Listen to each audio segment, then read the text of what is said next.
Nigar ne oldu? Ne olacak? Kirmişçene kaçtınız gittiniz. Annem paryaliç geçirdi.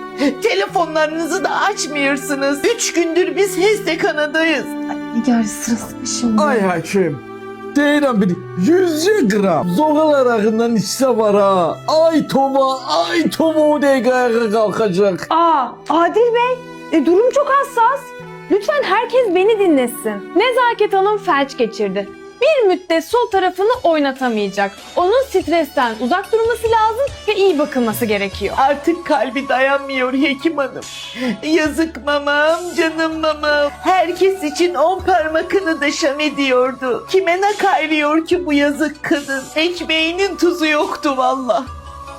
Bizim yüzümüzden oldu.